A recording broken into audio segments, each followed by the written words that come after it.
날마다 한결같은 사랑으로 우리들을 인도하시는 좋으신 아버지 하나님,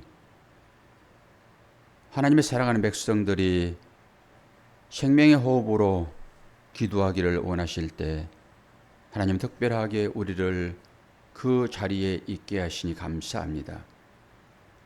오늘도 말씀을 통하여서 하나님의 뜻을 분별하게 도와주시고 그 말씀 의지하여 살아갈 때 하나님께서 공급하시는 그 은혜의 풍성함을 누릴 수 있도록 도와주시옵소서. 건강이 약할 때 건강 달라고 기도하게 도와주시고, 재물이 없어 빈궁할 때 하나님께서 허이 주시고 꾸짖지 아니하신다는 이 사실 앞에 기도함으로 하나님의 응답받을 수 있는 하나님의 자녀들 되게 하여 주옵소서. 감사드리며 예수 그리스도의 이름으로 기도하옵나이다. 아멘. 하나님 말씀 시편 24편 됩니다. 1절에서 10절까지 말씀을 제가 봉독합니다. 다윗의 시. 땅과 거기에 충만한 것과 세계와 그 가운데서 사는 자들은 다 여호와의 것이로다. 여호와께서 그 터를 바다 위에 세우심이요 강들 위에 건설하셨도다.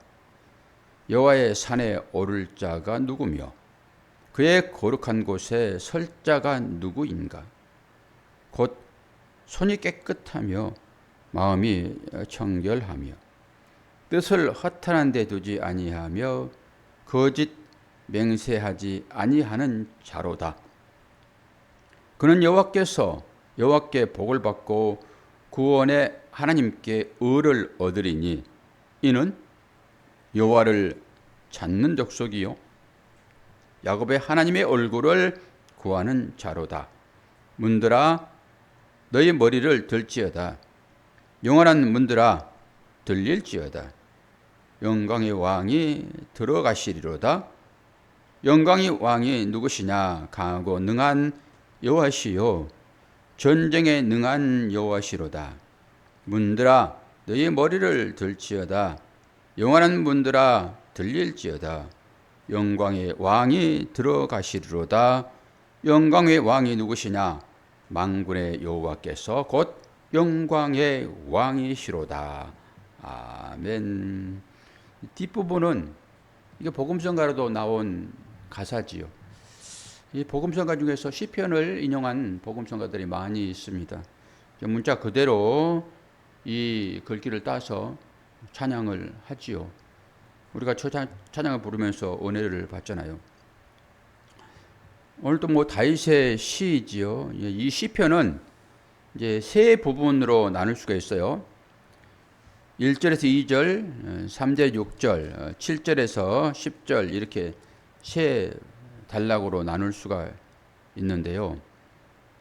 이제 2절을 보면은 1절과 2절로 연결되어 있으니까 땅과 거기에 충만한 것과 세계와 그 가운데서 사는 자들은 다 여호와의 것이다. 인정하는 거죠. 모든 것들이 여호와의 말씀으로 지은 바 되었으므로 인정할 수밖에 없지요. 그러면서 여호와께서 그 터를 바다 위에 세우심이여 강들 위에 건설하셨도다. 물 위에 사는 사람들이 있어요. 홍수가 많이 나고 땅보다 물이 높은 그런 나라의 사람들. 어디에 그런 나라가 있던가요? 텔레비전 보게 되면은 수면 가옥 그래가지고 그런 식입니다. 그리고 한국도 최남단에 그 헬기가 이렇게 앉을 수 있도록 그 바다 위에 기둥 씌워놓고 거기에 이제 건설해 놨잖아요. 그것도 또한 한국의 주권. 그런데 중국이 또 그걸 또 시기해가지고 중국도 다른 곳에다가 진짜 섬을 만들고 막 그러잖아요. 그런 모양이죠, 이게 지금. 물 위에, 강물 위에 하나님의 터를 세웠다라고 하는 것은 그런 생각들입니다. 고대 시대에는 이 지구가 평평하다 생각을 했어요. 그런 의미로 물 위에 기초가 다져진 하나님의 나라 이렇게 생각되죠. 그런데 우리는 이 과학시대에 살고 있잖아요. 지구가 어떤 식으로 지금 운행하고 있는지를 우리는 다 압니다. 그러면은 생각이 좀 달라지죠. 바다 위에 세우시며 강들 위에 건설하셨도다. 사실 물 위에 건설되어 있는 게 맞아요. 제가 늘 이런 얘기를 가끔 하잖아요. 포항에 호미곶 가게 되면은 거기 정말로 지구가 둥글다는 것을 알거든요. 바다가 너무 넓으니까 바닥이 둥글어요. 바다가 둥글다고요, 이렇게. 아니, 바다가 둥근 것이 아니라 지구가 둥글죠. 수평선이 끝없이 펼쳐져 있어요. 그러니까 360도는 아닌데 한 300도 정도를 거의 이렇게 전부 바다예요. 그럼 바다는 둥글잖아요. 그러면서 제가 감탄을 잘했어요. 야, 이 땅덩어리라고 하는 것은 이 물이 품고 있는구나, 이게. 그럼 오늘 이 말씀도 그렇게 비춰보게 되면 이게 맞는 거예요. 그 당시에 이 사람들은 우리 개념이 아니고 그냥 지구라고 하는 것은 사각이다. 그리고 뭐 기둥에 이렇게 올려져 있겠지. 이런 생각들을 하고 있어서 이런 시를 쓴 거거든요. 근데 우리는 다르죠. 그렇게 보더라도 이 말씀이 맞는 거예요. 땅은 물 위에 있는 것입니다. 물 위에. 하나님께서 천지를 창조하실 때도 그렇게 창조하시잖아요. 위의 물과 아래의 물로 이렇게 창조하시고 이제 묻히 드러나라라고 하는 것은 물이 물러가는 거잖아요. 전부 다 물이 덮고 있죠. 그런 걸 보더라도 우리는 이 과학시대에 살고 있으므로 다시 한번 확인하는 것입니다. 그런 측면에서 이 표현이 있고요. 그리고 3절부터는 여호와의 산에 오를 자가 누구며 그의 거룩한 곳에 설 자가 누구인가. 우리 지난번에 한번 봤죠. 시편 15편에서 나 성에 들어가고 싶습니다. 저 성에. 그 성은 하나님이 계신 것이겠죠. 당연히. 하나님이 나라겠죠. 가나안 땅이겠죠. 상징적으로 보면은 그 앞에서 물어보는 거예요. 성주에게. 여기에 어떻게 하면은 들어갈 수 있습니까? 라고 물어보는 것입니다. 지난번 설교 들으셨으면 이거 다 알지요. 똑같은 표현이에요. 이 자격이 어떤 거냐라고 하는 것입니다. 하나님 나라에 들어갈 수 있는 자격. 나 이 성에 들어가고 싶은데 어떤 자격을 갖춰야지 들어갈 수 있습니까? 라고 물어보는 것입니다. 똑같이 우리도 물어봐야 되겠죠. 그러면서 뭐라고 얘기합니까? 곧 손이 깨끗하며 마음이 청결하여 뜻을 허탄한 데 두지 아니하며 거짓 맹세하지 아니하는 자로다 라고 얘기를 해요. 시편 15편에도 똑같은 내용들이 있어요. 그 안에도 이런 내용들이 또 있고, 그러면서 이제 이 단어가 뭘 의미하는지를 살펴봐야 되겠죠. 그래야지 그런 것을 하지 않지요. 그럼 그런 것을 계속 하게 되면은 이 성주가 너 못 들어와라고 그렇게 선언해 버리죠. 그럼 못 들어가는 거 아닙니까? 뭐 우리는 다 구원받았다고 얘기하니까 아무 때나 막 행동이 되는 것입니까? 이게 율법으로 우리에게 주어지는 것인데 이것도. 그러면서 자기를 분별하는 거죠. 뭐라고 얘기합니까? 이제 여기서 허탄한 데에 뜻을 두지 아니하며 뭐 손이 깨끗하고 마음이 청결하고 이런 것은 얼른 이해를 할 수 있겠잖아요. 그런데 뜻을 허탄한 데 두지 아니하며 이게 무슨 말일까요? 허탄한 데. 이게 제가 지난번에 이 말씀을 그 십계명을 가지고 얘기를 했어요. 십계명을. 여러분은 이제 희미하게나마 기억이 남을 거잖아요. 십계명. 하나님의 이름을 어떻게 하지 말라고 그랬어요? 망령되이 부르지 말아라. 그때 쓰는 단어라고요, 이게. 하나님의 이름을 망령되이 일컫지 말라라고 하는 것입니다. 다른 말로 하나님을 헛되이 섬기지 말아라. 이게 이제 허무라는 의미가 있잖아요. 허탄한이라고 할 때 허무. 허무라고 했을 때 헤벨, 아벨 이거 같은 얘기입니다. 다 이게. 그래서 아벨이 허무하게 죽어버리잖아요. 허무하게. 근데 아벨은 누구의 모형으로 등장을 했습니까? 아벨은 예수의 모형이죠. 그래서 예수가 그렇게 허무하게 죽어버리는 거예요. 허무하게. 근데 율법의 개념이 거기에 들어있어요. 분명하게. 하나님의 이름을 허탄하게 부르지 말아라. 그 말은 곧 하나님의 이름을 망령되이 일컫지 말아라 라고 똑같다고요. 이것은 우리 성도들이 하나님을 찾음에 있어서 어떤 생각을 가지고 하나님을 찾아야 될 것인가라고 하는 것을 깊게 인식해 볼 수 있는 그런 거지요. 그럼 허탄한 것이라고 했을 때, 허무한 것이라고 했을 때, 의미 없는 것이라고 했을 때 우리는 다시 한번 우상숭배에 대한 얘기를 아니할 수 없습니다. 하나님 외에 다른 신을 섬기지 말아라. 이것은 뭐요? 하나님을 우상 만들지 말아라 라고 하는 거 똑같습니다. 전부 한 가지로 얘기를 하는 거예요. 10가지 계명이지만 전부 한 가지입니다. 허탄한 그런 자는 하나님 나라에 못 들어간다고요. 오늘 말씀에 보게 되면은 내가 이 성에 들어가고 싶은데 어떤 사람이 이 성에 다른 얘기로 거룩한 곳에 설 자가 누구입니까? 거룩한 자 주님밖에 없죠. 그러면 그 자리에 함께하는 사람도 거룩해져야 되는 것이죠. 그런데 이런 일을 하게 되면은 못 간다라고 하는 거예요. 하나님의 이름을 망령되이 일컫는 이 행위입니다. 하나님을 우상시하는 행위라고요. 이것을 뭐라고 얘기해요? 허탄한 뜻을 허탄한 데 두지 아니하며. 그냥 단순한 얘기가 아니라고요. 이런 것들은. 그러니까 오늘 이제 이 다윗의 시에서도 우리가 우리의 삶을 한번 살펴보아야 되고 우리는 어떤 시각에서 하나님을 찾고 있는지도 분명하게 볼 수 있어야 되겠죠. 그러면서 다시 한번 거짓 맹세하지 아니하며 라고 얘기해요. 거짓 맹세.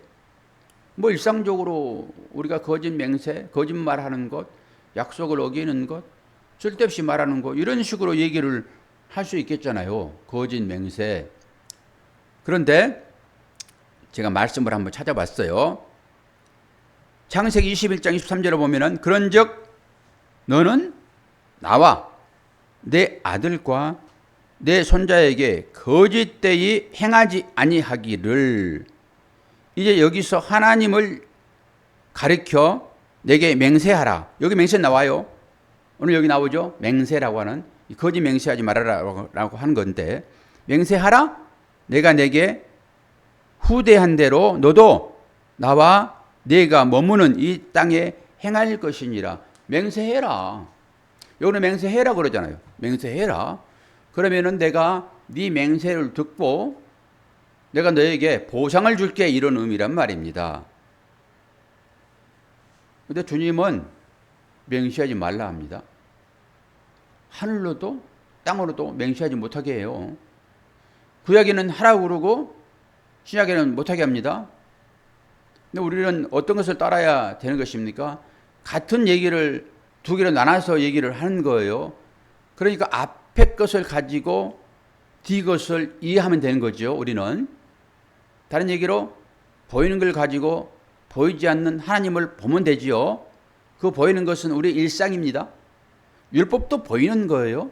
그러니까 이 보이는 걸 가지고 누구를 찾는다고요? 예수 그리스도, 하나님의 마음, 예수의 얼굴에 하나님의 영광이 깃들어 있잖아요. 예수의 얼굴에. 그래서 예수를 통해서 우리는 하나님의 영광을 보는 것입니다. 근데 맹세라고 하는 것은 이게 허탄한 얘기와 비슷한 맥락이에요. 맹세, 세바. 이것은 7이라는 숫자값이 있습니다. 7. 뜻이 있어요. 7이라는 뜻이. 그러면 이 맹세는 누구만 할 수 있는 거예요. 여러분, 7 우물이라는 말도 있죠. 우리가 창세기를 통해서 야곱이 맹세한 우물입니다. 그게 7 우물. 그리고 7 하면 완전한 수입니다. 이게 지금 그 뜻이 있다고요. 7이라는 이게 맹세라는 단어에. 좀 더 들어가야 돼요. 그러니까 머리를 써야 돼요. 이거 힘들어도. 조금만 넘어가면 그냥 졸려버리면 안 돼요. 뇌를 써야 한다고, 뇌를. 근데 우리 뇌는 뇌를 안 쓰려고 그래요. 내가 힘들면은 그냥 안 하려고 합니다. 우리 몸이 그런 거잖아요. 그리고 이제 산소를 써야 되기 때문에 피가 많이 돌아야 되고, 그러니까 싫어해요, 내가. 그러니까 나이 들면은 내 운동이 이제 그래서 점차 정지되는 것입니다. 두뇌 폭발 훈련을 받다 보면은 이런 거 알아요. 내가 어떤지를. 내가 힘들어하면은 싫어 해버린다니까요. 생각을 안 해요. 그러면서 이제 치매 들기도 하고 이제 그런 거라고요. 뇌를 안 쓰기 때문에 그래요. 그러니까 산소 공급이 잘 안 되니까 하품하고 이런 거거든요. 육체적으로 보게 되면은. 그런데 이걸 과정을 통해서 이 하나님의 뜻이 무엇인지를 찾아 들어가야 되니까 이게 비밀이잖아요. 모든 사람이 다 할 수 있는 거라고 그러면 하나님께서 왜 백성들에게 이 말씀을 비밀로 숨겨놨냐고요. 다 알아버리는데. 하나님의 말씀은 하나님의 자녀들에게만 주는 거예요. 세상 사람들은 눈이 전부 닫혀 있습니다. 모르는 것입니다. 그래서 하나님 말씀 비밀도 좀 더 깊이 들으려고 그러면 이 머리를 써서 생각을 해야 한다고요. 그러니까 여기서 지금 이 거짓 맹세, 이 거짓 맹세하는 사람들은 그 맹세 아닌 것을 맹세로 생각하는 사람들이잖아요.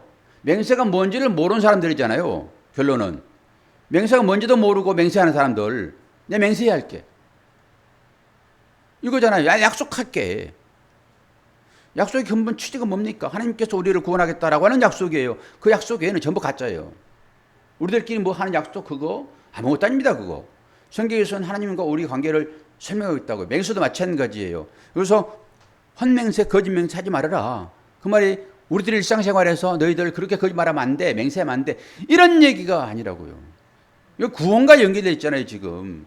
그리고 우리는 맨날 거짓맹세하고 약속하고 약속 지키지 않고 그러는데 우리는 천번만번 하나님 나 들어갈 수 있겠습니까? 이런 얘기는 아니지. 그래서 생각을 해야 한다고요. 생각을. 그러면은 이 쉐바라고 하는 샤바 같은 얘기로 하는데 일곱이네, 일곱. 그래서 우물도 일곱 우물에 나오는 것이고 7이 완전 수인 것이고 그리고 마지막에 우리가 이 의미를 분명하게 깨달을 수 있는 장소 하나가 있는데 그게 십자가입니다. 십자가만이 구원이 있는 거잖아요. 예수님께서 십자가 위에서 몇 번 얘기했어요, 권사님? 아이, 그럼 따라와야지. 이거 제가 일곱을 얘기를 하고 있고, 이게 답을 하도록, 이게 지금 쉽게 하는데 그걸 얘기를 못하면 어떡해요? 일곱이라는 얘기를 계속 얘기를 하면은, 십자가에서 주님이 몇 번 얘기했어요? 그러면 6번 그러면 돼요? 9번 그러면 돼요? 안 돼요? 몇 번 얘기해야 되는 거예요? 이렇다니까. 도대체가. 아니, 쉐바라는 여기 맹세라고 얘기를 하고 있잖아요. 이제 맹세는 7,7이라는 뜻이 있다고요. 그러니까 거짓 맹세하지 말아라. 참 맹세해라. 그런 자만 성에 들어갈 수 있다. 거룩한 곳에. 그러면 이 참 맹세를 하는 자만 거룩한 곳에 들어갈 수 있으니까 장로님 보고 얘기하지 뭐. 장로님도 8번 그러고 큰일 나는 건데 이제. 7 얘기를 하면서 예수님이 십자가에서 몇 번 얘기했어요. 그러면 7번 그러면 맞지. 그래서 3번을 얘기하냐고요, 거기서. 그래서 가상, 십자가 위에서 7언이란 말이 나온단 말입니다. 가상 7언. 들어보셨죠? 그 말은. 안 들어봤어요? 가상 7언. 십자가에서 7번 말한다고, 주님이. 마지막에 다 이뤘다라고 마지막 끝을 낸다고요. 7번 말 중에서.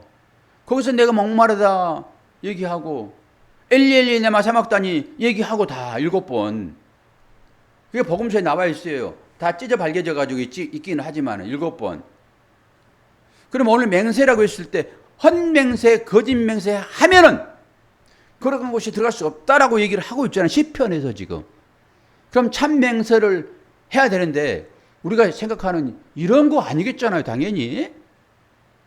그 말씀에서 얘기한 바가 무엇인가라고 찾아 들어갈 때 7이라고 하는 숫자가 이 맹세의 샤바이니까 그러면 7 찾아보자고요. 온전한 숫자인 것이고 예수님께서 십자가에서 모든 것을 다 이루실 때 천국 백성으로 인도하기 위하여 모든 사람들의 죄를 가지고 속량하실 때 그때 몇 번 말했다고요? 7이라는 오늘 맹세 여기 나온다고요. 그러니까 온전의 맹세는 주님만 할 수 있는 거예요.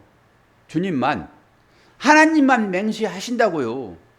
그래서 이 맹세라고 하는 것은 어떻게 해요? 맹세를 지키지 않으면 벌 받는 것입니다. 그래서 죄기적인 성격이 있다고요. 내가 맹세해놓고 그것이 나한테 돌아온단 말입니다. 이게. 주님이 맹세해놓고 자기가 감당해버리는 거예요. 이게 죄기태를 써요. 그래서 죄기적인 성격. 사랑한다 해놓고 내가 죽어서 상대를 사랑해버리십시오. 나한테 오는 거라고 그게. 나한테. 내가 말해놓고 내가 감당해버리는 것입니다. 맹세 약속이 그런 거잖아요. 내가 너에게 뭘 해줄게. 그러면서 내가 지불하잖아요. 그래서 맹세는 우리가 할 수 있는 게 아니에요. 주님이 맹세하신 것이 약속하신 거라고요. 그러니까 시편 기자는 그 얘기를 지금 하고 있어요. 그래서 1차적으로 거룩한 곳에 들어갈 자 누구입니까? 라고 해놓고 거기에 들어갈 자는 뭐라고 얘기를 해요? 손이 깨끗하며 마음이 청결하며 주님도 말씀을 하시죠. 마음이 청결한 자가 하나님의 마음을 하나님 나라에 임할 것이다 얘기해 버리잖아요. 이런 것들은 우리가 다 아는 내용들이고 그리고 뜻을 허탄한 데 두지 아니하며 허탄히 얘기했고 거짓 맹세 이런 사람들이 천국에 들어갈 수 있다라고 얘기를 한단 말입니다. 그러면서 우리를 돌아보는 거죠. 이 말씀을 통해 가지고 거짓 맹세가 뭘까? 우리가 일상적으로 거짓말하고 이런 얘기 아니더라고 분명히 얘기를 했으므로 이 맹세라고 하는 것은 7이라는 숫자의 의미를 가지고 있으니까 누구만 할 수 있냐고요. 십자가 위에서 7마디를 하신다고요. 주님이 완전하게 끝내는 것입니다. 그래서 7이 완전수인 거예요. 7이. 땅의 숫자와 하늘의 숫자가 더해진 거 아닙니까? 7이. 그래서 맹세라고 하는 것은 그런 의미를 가지고 있어요. 우리들이 일상적으로 이런 얘기하는 것이 아니라. 그래서 이 진짜 맹세를 우리가 깨달아 알려고 그러면은 우리끼리 이제 맹세를 해보는 거예요. 우리끼리. 그리고 맹세해가지고 맹세를 어겼을 때 어떤 일이 있는지 그리고 맹세해가지고 맹세를 이루려고 그러면은 맹세의 값으로 내가 뭔가를 지불해 줘야 되는 거예요. 그래서 내가 하는 것입니다. 맹세는. 그 내가 지불하는 거예요. 그래서 내가 맹세해 놓고 내가 받는 거예요. 내가 감당하는 것입니다. 하나님께서 우리를 약속으로 너 내가 구원할게 라고 하나님께서 우리에게 맹세하신단 말이에요. 약속을. 그리고 하나님께서 그 맹세를 이루시는 방법이 자기 아들을 십자가에 내주는 거예요. 그러니까 자기가 갚는 거라고 이게. 그래서 죄기태를 쓰는 거예요 이게. 저는 아주 모골이 쭈삣쭈삣하는데 어떻게 하나님께서 우리들을 살리시려고 맹세를 스스로 하시는가 자기에게. 그리고 그 맹세를 함으로 인해 가지고 그 맹세가 자기한테 돌아와 버리는 거니까 당연히 십자가에 자신을 내어주는. 맹세하지 말아라. 거짓 맹세하지 말아라 라고 하는 것은 너희들은 맹세할 수 없는 자야. 그 맹세 한번 해봐. 그리고 맹세를 여러분들이 한번 지켜보세요. 가능하는지. 그리고 그 속뜻은 바로 이런 거라고요. 그러면서 이제 세 번째 단락에 가가지고 이 7절 10절까지 시편의 마지막 이제 부분이 나오는 거잖아요. 그러면서 성전 문을 얘기를 하죠. 그리고 문들아 열려라 막 얘기하잖아요. 그럼 이것을 어떤 배경으로 이 시편이 세 부분으로 나눠져 있는가라고 했을 때 성소에는 뭐가 보관되어 있어요? 성소에. 지성소에 뭐가 들어갔냐고요? 거기에 법궤가 들어있습니다. 법궤가. 그러니까 이 법궤를 성소에 예루살렘에 안착시켜야 되는데 그래서 문화 열어라 문화 열어라 그러면서 이 예전에는 성전 법궤를 메고 다녔잖아요. 전쟁에도 성전 법궤를 메고 갔죠. 성전 법궤는 그런 거예요. 그리고 이 성전 법궤를 메고 다니면서 이런 의식을 행했대요.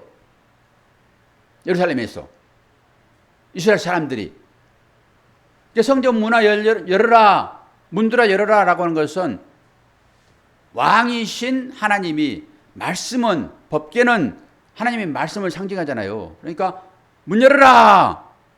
왜? 내가 들어갈게. 지금 찾아오셔가지고 요한계시를 보게 되면은 문을 두드리잖아요. 뭐 하는 것입니까? 왕이신 주께서 문 열어라 그러는 거예요. 너희들 하나님의 성전 되었잖아. 문 열어라. 뭐 하려고요? 말씀이 내가 너희들에게 들어갈게.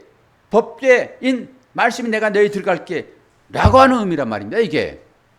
그러니까 이게 우리한테 다가와야 되겠죠?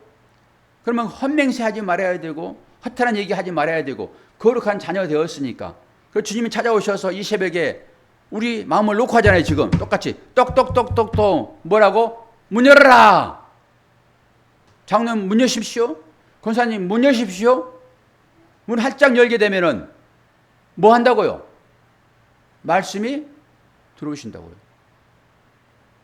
아니 나는 말씀이 들어와가지고 지금 계시는데 뭘 또 들어와. 그런 소리 좀 하지 말고요. 하나님께서 우리 마음 가운데 계시도록 초청해야 돼요. 제가 운동을 하는데 운동하는 목사님이 지금 운동을 못하고 있는데 1년 동안 치료를 해야 돼요. 어떤 일이 있었냐 그러면은 이제 자기는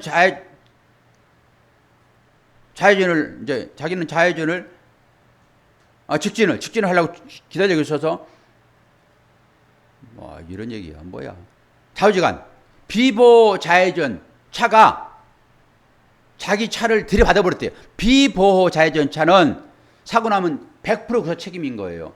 비보호 때 좌회전을 했으므로 비보호 좌회전 차가 오토바이를 받아버린 거예요. 받아버린 거 아니고 오토바이한테 추돌을 하려고 그러니까 오토바이 놀래가지고 넘어졌어요. 그래가지고 왼쪽 인대가 끊어져본 거예요.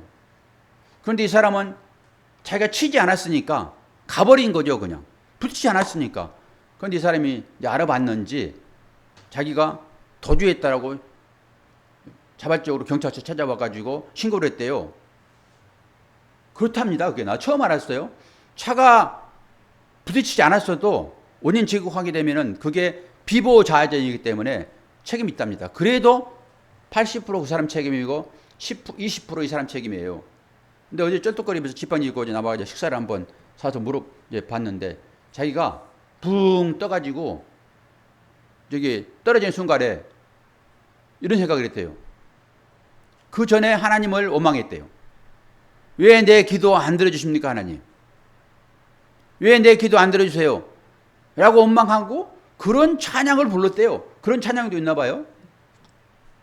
그런데 뚝 떨어지면서 하나님의 메시지가 딱 생각되어지는데 내가 너를 항상 붙들지 않으면 너는 언제든지 이렇게 내동쟁이 쳐지는 그런 사람이야 라는 음성이 확 들리더래요. 그러면서 얼마나 사고를 당하면서 감사를 했는지 계속 원망하다가 왜 내 기도 안 들어주세요 라고 찬양까지도 부르면서 묵상을 했는데 딱 사고가 나서 떨어지면서 하늘을 쳐다보니까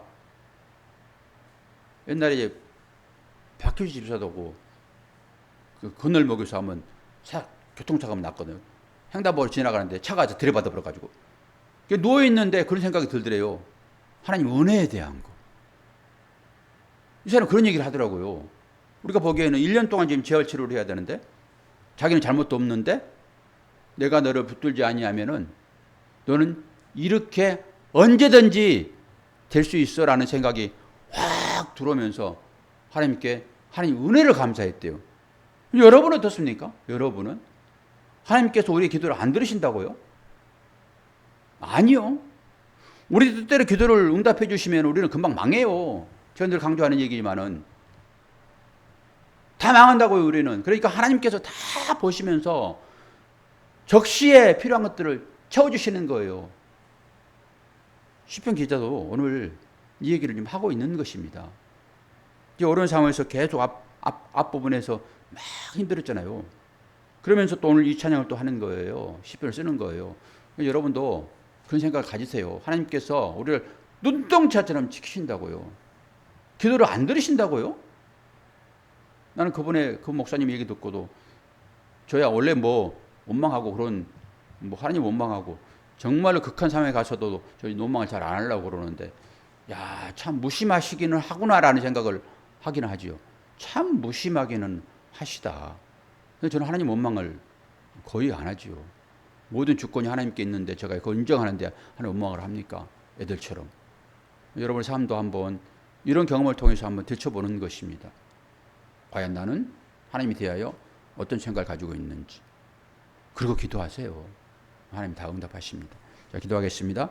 하나님 아버지, 오늘 말씀을 통하여서 성소에 들어갈 자 누구인가?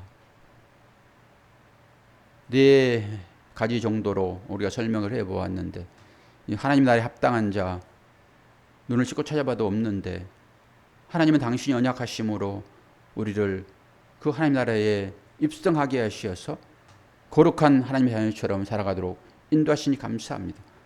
문들아 머리 들어라 내가 들어간다. 주님 말씀하시오니 오늘도 우리의 마음을 활짝 열고 주의 말씀을 우리의 마음판에 새길 수 있는 그런 하나님의 거룩한 백성 확인할 수 있는 복된 시간 되도록 은혜 허락하여 주옵소서. 감사드리며 예수 그리스도의 이름으로 기도하옵나이다. 아멘.